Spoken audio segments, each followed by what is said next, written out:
This is Kathy for Trans by Deaf, and this week our topic is what kind of support do you feel that you need in order to transition?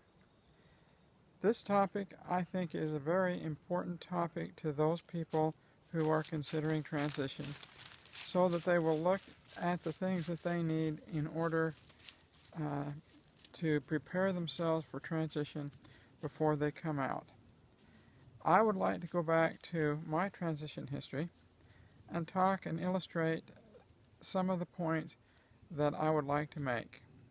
The first thing, when I tried and was wanting to transition at age 12, and I was living with my parents, when I went to my mother and said I would like to become a girl, the first thing she did was take me to a psychologist and get me proper psychological counseling, and I had to listen and to do the things that she said.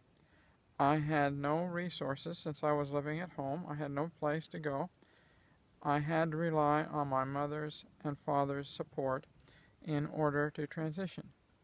I was also locked into a very conservative part of the country where it would have been very difficult to have transitioned at that age, and I was in a time when that was not considered even a possibility.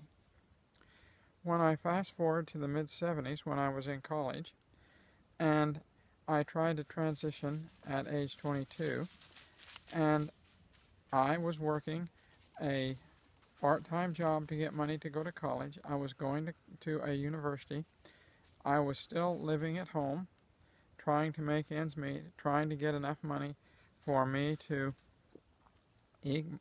get myself through college to get my degree. When I told my mother I was going to transition, she said no way and threatened to kick me out of the house. At the university, I was told by my departmental chairman that if I transitioned, I would be removed from the university, and my employer said he would fire me if I transitioned. The devastation that occurred around that failed attempt at transition forced me back into the closet for over 30 years because I had no role model or no one to really look at and follow in their transition. Now let's skip forward to when I did transition and go full-time. The third attempt, which I consider to be successful, was brought about by a number of things which I think are absolutely imperative to have if you're going to transition. When I transitioned this last time, I had a full-time job which was protected under the Sexual Discrimination Act, which would not allow them to have fired me for transition. I think the most important part of my transition was the fact that I was able to stay in my high-paying job and have a source of income coming in. I think the biggest support that you have to have is an education and the money coming from a good job to support your transition. If you do not have enough money to provide yourself a place to live, food to eat, and money to do other things with, transition will be extremely, extremely difficult. The second thing is I own my own home, and I was living with my wife, and I decided that before I told her that I was coming out, that I would also make ready my property outside of town with a place for me to live. And so I prepared that I had a place to go and live should she decide to throw me out and not have me around anymore.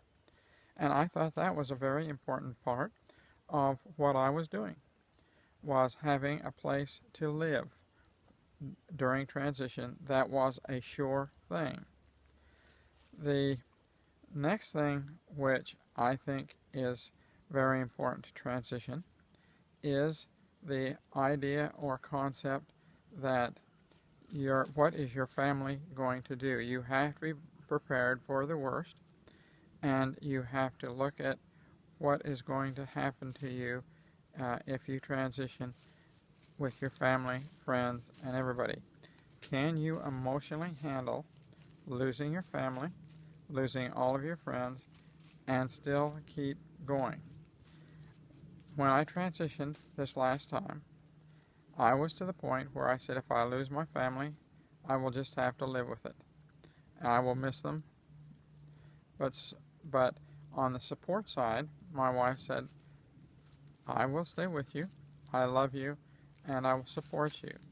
The support over the last 5 years since I transitioned has not always been the strongest, but she's never thrown me out of the house. She has always helped me. I have always had food to eat and a place to sleep. The other thing brings up, which I think is really the center of the question which is being asked here, is what kind of people support do you need?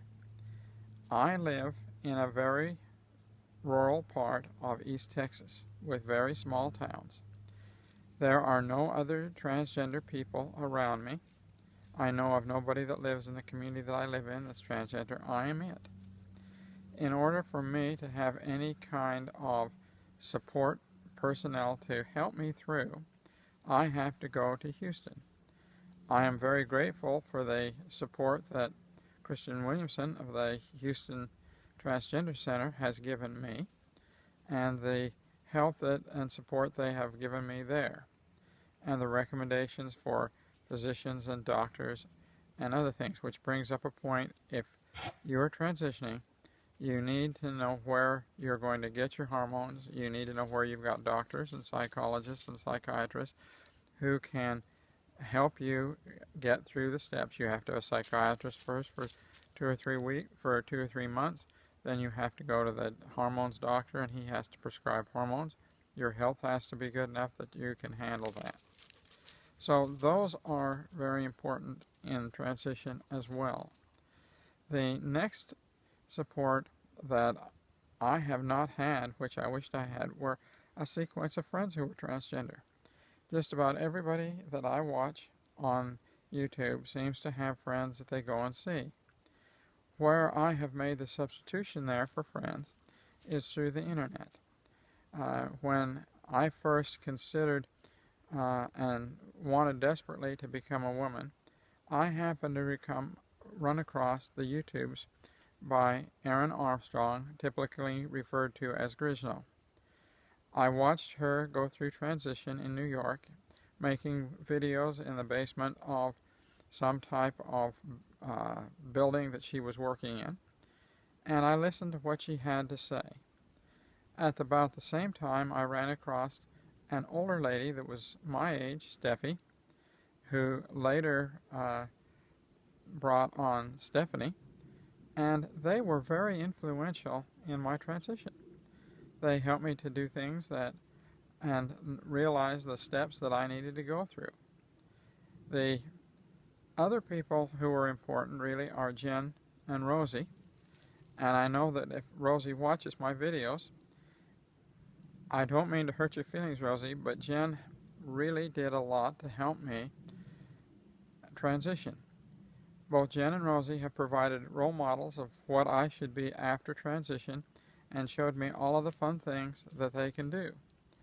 The other support place that I have gone is Out Late But Great. I have followed Out Late But Great for many years, and I enjoy what Michelle and the people who have been on there and the 2 gyms have told me over the years about coming out of the closet. Their support has also been helpful. So what I have done is I have replaced the one-on-one personal support with watching and following the people that are on the internet. And if you're out in the rural part of America, that is all that you can really do, is get on the internet and link up with the people that are there and realize that they can help you. There have been many other people who I have followed their blogs and their transitions, and they support me. And even the new people transitioning, when they put up their videos, support me. That brings us to the point of Trans by Deaf. I feel that Trans by Deaf is very important as a support place for people who are getting ready to transition, as well as people like me and Jenna that have been transitioned for a number of years, because it does me good to see older transition people get up and talk about their experiences and the things that they consider important, because it is much different than somebody that is in the middle of transition. Well, those are my comments on Trans by Deaf. The major point I would like to make: the support that you need to transition, which is most important, is a degree and money and a job that allow you to have a place to live and food to eat. If you don't have a place to live and food to eat, it is very difficult to continue with transition. You will be like I was at age 22, where you were forced because you had no education, you had no job that was paying enough money to transition. You were really doomed to fail. So you've got to consider the most important is where you're living, how much food, and do you have a job. The support from other people is helpful and will direct you, but not necessary. But it makes you feel good. Use the resources that we have on the internet, especially here on YouTube with Out Late But Great and Trans by Deaf, and the other people and Rosie and Jen, and the other people who put up blogs that are here to associate and see where you need to go and what you need to do. Well, I thank you for watching me. If you like this video, please give it a thumbs up. If you would like to see more videos by Trans by Deaf, join our channel. Thank you for joining me this week. I will see you again next week. Bye.